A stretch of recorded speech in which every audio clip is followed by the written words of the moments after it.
Jack Smith gets a subpoena threat from Congress. House Judiciary Chairman Jim Jordan sent one over and said, look, Jack, we've been sending a bunch of requests to you. You keep throwing them in the garbage, and we're not happy about it. We're Congress, and we are going to use a subpoena if you do not respond to us. Now, Jack Smith, as we've learned in other court filings, he may not even be legally constituted. In fact, we've got law professors and former attorney generals who make that argument. But Jack Smith is now also on the receiving end of the congressional ire. We're going to see what other election interference looks like with Karine and some of these other secretaries of states, like in California and Michigan, who say Trump needs to get off the ballot there. But first, this is the warning to Jack Smith. You see, from Congress, the Committee on the Judiciary, Jim Jordan, writing this one, goes over to Jack Smith at the special counsel's office, says, "Dear Mr. Smith," and we're going to put an asterisk right here because this is not really a lawful thing anymore. We just learned about this, the appointments clause, illegally constituted. So we'll just make a special note on that one. So they say, "Dear Mr. Smith," illegal. "The Committee on the Judiciary is continuing its oversight on the Biden DOJ and their so-called commitment to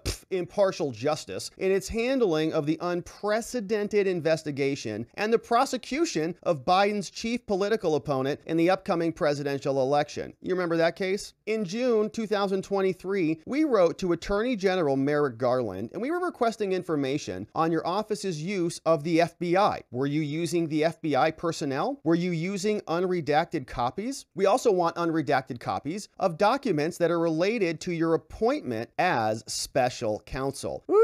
So Edwin Meese, the former Reagan AG, says that he is not properly appointed. And so Congress wants to know about the appointment. Curious. They sent a letter on this one, went over and probably went right in the garbage. They say also on September 7th, Jack, we wrote to you directly regarding allegations that your top aide, Jay Bratt, had improperly pressured an attorney called Stanley Woodward, who was representing a defendant called Walt Nada, whom you indicted. Now, to date, both you and the department have failed to respond to our committee's requests. Maybe because he realizes he's illegal and he doesn't know what to do now. But based on publicly available information, Jack, the committee has significant concerns about your commitment to even-handed justice. You have a record of attempting to criminalize political discourse, as evidenced by your reported interest in how the Justice Department could prosecute conservative, tax-exempt groups engaging in constitutionally protected speech. They say this is a letter, this is a staff report from the IRS targeting of conservative applicants. This was from the findings. So apparently they're saying, hey, Jack Smith might have been involved in some of that. Now, your staff appointments, in other words, Jay Bratt may have been. Now, your staff appointments for the Office of Special Counsel also lead to concern about your commitment to fairness and justice, obviously. For example, Jack, one senior attorney in your office reportedly once pushed for an investigation into a conservative figure so adamantly that department leaders worried that the attorney could expose the department to accusations that it had politicized the probe. That sounds right for the DOJ. That comes from a Washington Post Journal article. Says the FBI resisted opening a probe into Trump for more than a year. Indeed, top Justice Department officials reacted allergically to the attorney's plan to tread on First Amendment activities. Another prosecutor, Jack, in your office, previously served as a political appointee to Holder, Eric Holder, Obama's AG, during which she helped defend you in response to congressional oversight as a Democrat staff member for a House committee. So these people are all just old pals, right? Even though Jack Smith is not duly appointed U.S. attorney. So they continue, they say, the bullying tactics of Mr. Jay Bratt, as we've detailed in our prior letters, only reinforce the perception that you and your staff, Jack, are more interested in winning the case than in doing justice. Obviously true. Saying, to compound our existing concerns about the actions of our office, we recently learned that you, Jack, had compelled from Twitter voluminous amounts of private information, including core political speech of millions of Americans. Anybody who even liked Donald Trump's posts on X got on a list. So it's nice to see you there. Now, without an apparent specialized nexus to any criminal activity, they just gobbled them up. And so accordingly, the Judiciary Committee is conducting oversight in order to inform potential legislative reforms, including possible reforms regarding politically motivated prosecutions of current and former presidents by federal prosecutors and disclosure requirements for special counsels and their staff. To allow the committee to fulfill our oversight responsibilities, Jack, we want the following information from you. All documents and communications between or among the Office of the Special Counsel, the Office of the AG, the Office of the Deputy Attorney General, that's Lisa Monaco, relating to the prosecution of Donald Trump. We would love to see all that. We got all documents and communications they want, sufficient to identify the universe of current and former Office of Special Counsel staff members, including but not limited to this information. We want to know the salaries of each staff member. We want to know the travel costs and the trips taken by the Office of the Special Counsel as it relates to the prosecution of Trump. How many, cocktails is Jay Bratt and Molly sharing? We also want to know the organizational structure of the Office of the Special Counsel. We want all documents and communications about the hiring and the selection of current and former staff members from your office, as well as job postings or solicitations, the hiring criteria, and the prospective of employees' evaluations. It's like, Mr. Applicant, on a scale of 1 to 10, how much do you hate Trump? Acceptable answers are 11 and up. Saying here, communications between the Office of the Special Counsel and employees, prospective employees, and all other documents related to the warrant by the telephone or other reliable electronic means. All the warrant information as well. So Jim Jordan and Andy Biggs from Arizona, shout out, say, Jack, please provide this material as well as the material requested in our June 1, June 6, and September 7th letters attached as soon as possible, but no later than January 4th. Okay. So if you're keeping track at home, we've got 1, 2, 3 letters. This makes it number 4. Jack, if you don't produce documents responsive to these requests, the committee may resort to compulsory process. That's a subpoena. And so don't forget, we've got jurisdiction to do this. If you got any questions about it, send a letter, notice, give us a phone call. Sincerely, your friends, Jim Jordan and Andy Biggs. So very nice letter over there to Jack Smith. We'll see if anything comes of this. Jack Smith has a lot of rods in the fire right now that he's got to attend to. He's got multiple appeals. He just got blown out in the Supreme Court because he is trying to time this to hit an election, but Trump's attorneys have also done a very nice job with their timing. And so when Jack Smith is getting hit with subpoenas and losing at the Supreme Court, their election interference strategy shifts over to ballot removal. Just take Trump off the ballot. That's easy. Well, here's Karine Jean-Pierre, who is very concerned about the significant violent rhetoric against the Colorado judges.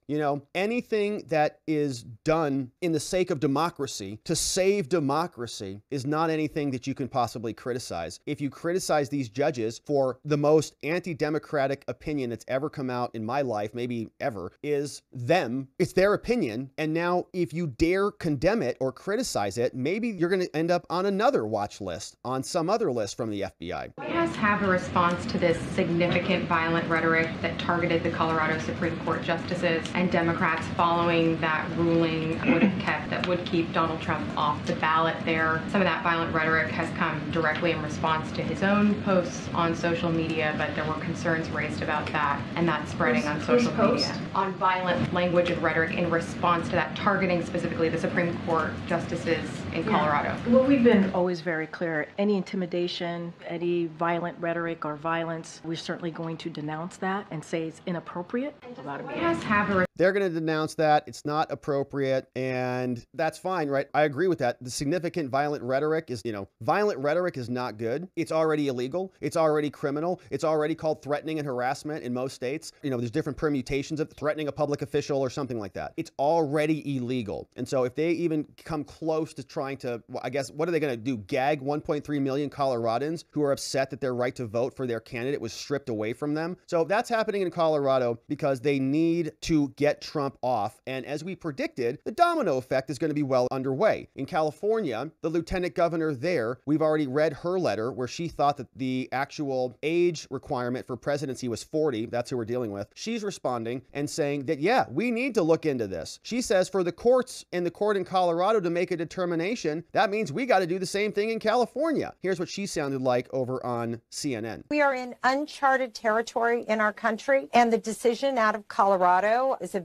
very significant fact. When the Supreme Court of Colorado determines in an examination of the facts that Donald Trump is an insurrectionist and therefore is disqualified from being on the ballot, certainly here in California we have to look at that information and make the same determination here. Okay, so in California, if you're saying to look at that and then just make that determination outright, Michigan Secretary of State Jocelyn Benson, for instance, said, quote, whether Trump is eligible to run for president again is a decision not for secretaries of state, but for the courts. I spoke with her today. She's not going to suddenly get involved in the Michigan effort just because of this Colorado ruling. Yes, she would. Is she wrong as you see this? She's just saying that. They're obviously working behind the scenes. The Secretary of State, certainly I know in California, has the responsibility of determining whether or not people are qualified and meet the threshold test to be put on the ballot, whether or not they meet all of the requirements. And what we know out of Colorado and this very important case is that they have determined he is not qualified because he is an insurrectionist. And that, to me, is a very important piece of information. Our Secretary of State needs to consult with the lawyers who she works with to make a determination if we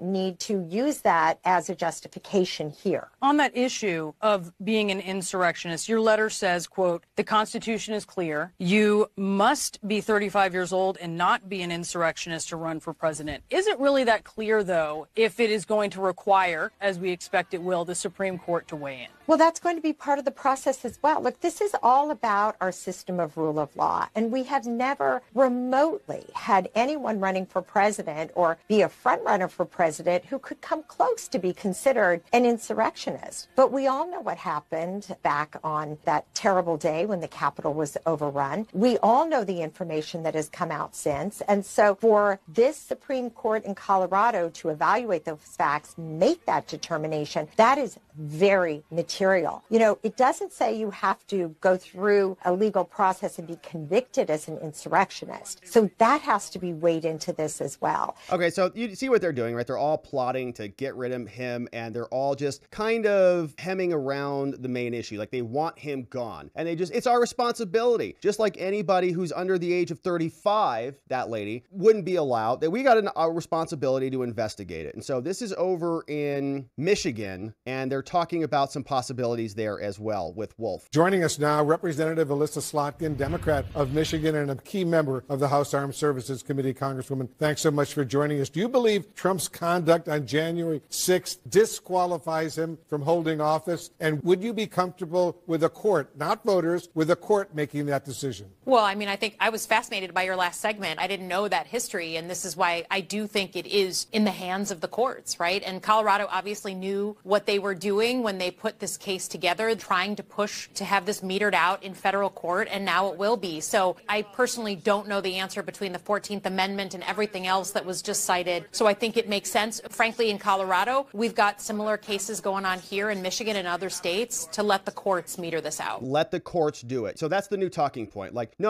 We're not trying to remove him. We just have to get to the bottom of it. Like, it's just a process thing. It's not political. It's not partisan at all. Like, it's a really complicated question of law. We just have to let the courts get through it. And so California's investigating. We've also got Michigan investigating. Colorado's already leading the charge. But the usual suspects think that this is just incredible. In fact, here's Weismann talking about the 14th Amendment and how important this is. They're saying we have to ban Trump from the ballot because it's really important. You know, people died for the 14th Amendment. Now, we don't want to sour their memories. Like, a lot of people died in the Civil War. And if we elect Trump, they're going to have died for nothing. Irony that you have the former president of the United States who's started his campaign by questioning the eligibility of another president of the United States. So the whole idea, which is birtherism, based on a lie, and a racist absolutely lie. A racist lie, but goes to the idea that he would be disqualified, under the Constitution from running. So this is not new. It is true that this provision of the Constitution is new to lots of people because we've never been in the situation where you would have somebody running for office who engaged insurrection or rebellion. What's remarkable to me is that the story isn't really the unanimous finding in the Colorado case, because you had no one dissenting on the issue of did he do it. No one was saying, oh no, this was insufficient proof. proof. There were lots of procedural issues, and I don't mean to minimize them, that the dissent raised, but there was a district court finding and there was a majority opinion with no dissents on the fact that the leading contender for the Republican nomination had done what we had a civil war about. And the reason for this amendment was because after the Civil War, people said, if you've engaged in this kind of conduct, you cannot be any longer in the president, the vice president, or any federal position. So this is historically really important in terms of what many people died for in this country. Yeah. And it's just not a terribly smart approach to pander to that kind of speculation and foment that kind of thinking, instead of talking about the real issues in the case. There really are significant issues the Supreme Court will have to address. One of them is not the speculation about, isn't the Biden administration doing this to sort of engage in civil unrest, which was very much what people said Donald Trump was doing. Okay. Right. What do you even call? Yeah, so it's all just regular order in America. You know, what happened after the Civil War, which was a 4-year war and resulted in hundreds of thousands of dead, is if we allow Trump, who was giving a speech that caused, they say, arguably caused 4-hour riot, if you agree with that, which I do not, that it's the same thing. And if Trump gets reelected, then we are undermining American democracy, and all the people who died during the Civil War died for nothing, according to MSNBC. So that's what they sound like. Now, Rachel Maddow is another one over there. She called in. I think she works like 1 day a week now. So she called in and she was talking about this as this is not a crazy thing for democracy to do. You know, democracy is very useful when we pull people off the ballots. We're all just trying to absorb this. I mean, I think in the broad strokes, in terms of our democracy, there are very few magic wands.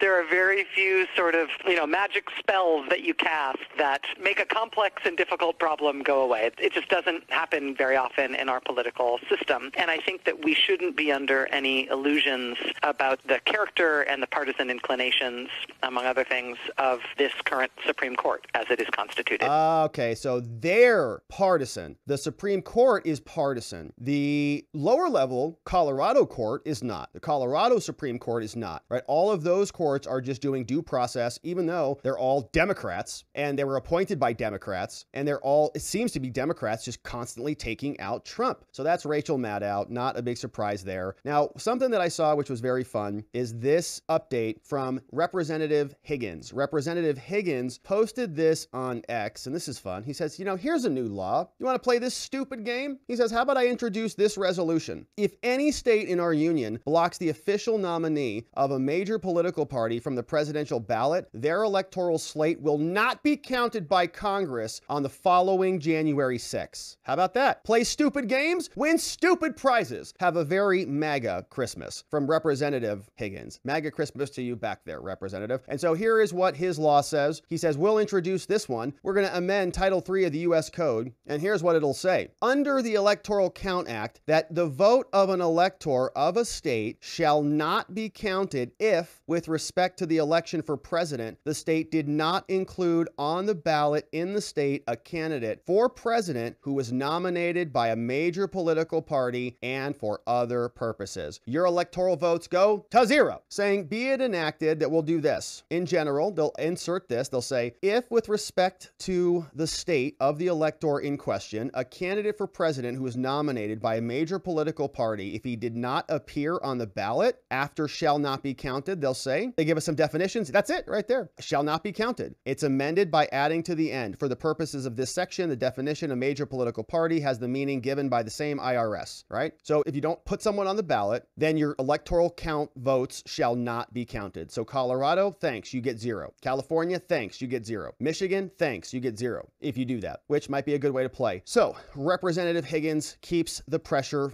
up. Now, Ron DeSantis had an interesting exchange here. He's still trying to figure out what the heck he's doing. And he is explaining that Trump's indictments actually hurt the primary process, right? It's like not as important that it's wrecking American justice. It's not a concern that there is this superstructure that is really going to pick our candidate for us and then allow us to talk about these issues. We can talk about these, like Haley and DeSantis, they'll talk about these things, but they won't talk about the DOJ. They won't talk about the FBI. They won't talk about the J6ers. They won't talk about the 4 criminal prosecutions. They hardly talk about the ballot removal stuff. They're upset that Trump Trump is sucking the oxygen out of the room and distracting from them. Okay, there are these policy wonks who want to talk about Ukraine and fail at that, but because that's allowed, right? All of these other things are not allowed. And so here is Ron explaining his take on this, and we'll listen to Kennedy afterwards. Is there anything you, if not regret, you look at this campaign and go, I wish I would have done that? How do you feel about that? Well, there's always different things that happen. I mean, I would say if I could have one thing change, I wish Trump hadn't been indicted on any of this stuff. I mean, honestly, I think that, from Alvin Bragg on, I've criticized the cases. I think, someone like a Bragg would not have brought that case if it was anyone other than Donald Trump. Okay, Bragg is the most meaningless case of all of them. Like, it's really, really the most illegitimate. And so he talks about that. Actually, I would say they're all equally illegitimate, but it's the most insignificant relative to the other three. And so, someone like that's distorting justice, which is bad, but I also think it distorted the primary. Okay, it distorted justice, which is bad, but it also distorted the primary. So like distorting justice is like whatever, but the primary, listen to him go. And I think that those have kind of been the main issues that have happened. Because it's helped him, is that what you're saying? And so therefore it's both that, but then it also has just crowded out, I think, so much other stuff, and it's sucked out a lot of oxygen. Some of these guys like Bragg, they abuse their power. I mean, incidentally, he's a Soros-backed prosecutor. I'm the only one in the country. I've removed two, one from Tampa and one from Orlando, and it does show you that they view law as an extension of politics, and that gets very, very dangerous when this country goes down that road. But why won't you say Jack Smith, Ron? So you're saying it made him stronger in a way, and it made it tougher for you and others. I think for the primary, it distorted. Yeah, I think it distorted. Now, in a general election, I think the Democrats have a plan on this. I think the media has a plan on this, and I think if it gets to the point where 6 months from now, Trump's the presumptive nominee, and he's having to go through all this, they have a plan for how they're going to ride this out. Yeah, and so we shouldn't have Trump because the other side is going to take him out using illegitimate means. And yes, it's not something that is justice, like it's justice, whatever, but it really kind of crowded out the primaries. And so I don't like these answers from him. I think that he should be, if these guys came out and defended Trump, if they came out and said Jack Smith is a monster and used his name and what he's doing is reprehensible, Colorado's monstrous, all of these other things are monstrous, they would get a lot more support than they're currently getting. Right now, what they're trying to do, in my opinion, is legitimize these things by not commenting on them. There's this bucket of things you can talk about. For them, it's,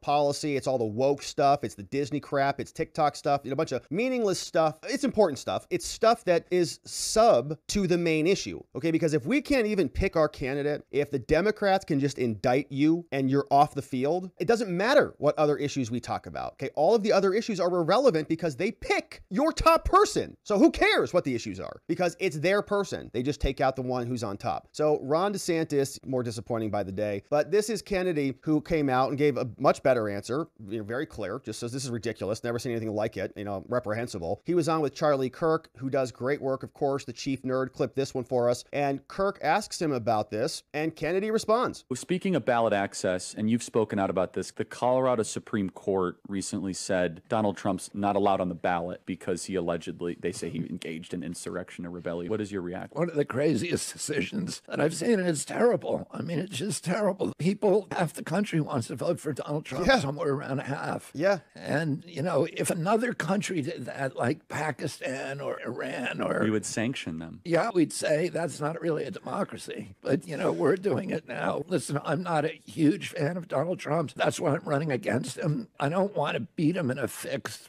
fight. And what's going to happen if they do that? How hard was that to succeed, say? Which I don't think they will. The decision is crazy. But, then it's going to leave half the people angry. And rightly so. They should be. Yeah. People should be able to vote for who they want to vote Absolutely. for. And by the way, there was no due process. He wasn't convicted of insurrection. Right. Or even indicted. Yeah. Or indicted for it. So, and there was no evidentiary hearing. And this is a hugely consequential sanction with consequences to him, but also to our whole country. And you're going to do that without due process, without him being given the essential democratic function that, of being able to confront your accusers and, all of these things that we guarantee people who are criminally charged. And we're not going to give him that. It's a crazy decision. It was a split decision. It's 4-3. Yeah, and it Democrats. Certainly foments more radicalism in the country. Of course. They're trying to hurt Donald Trump. To me, this is going to help him. It's going to fortify people's belief that it's a system is rigged and it's rigged against them, and that they're trying to,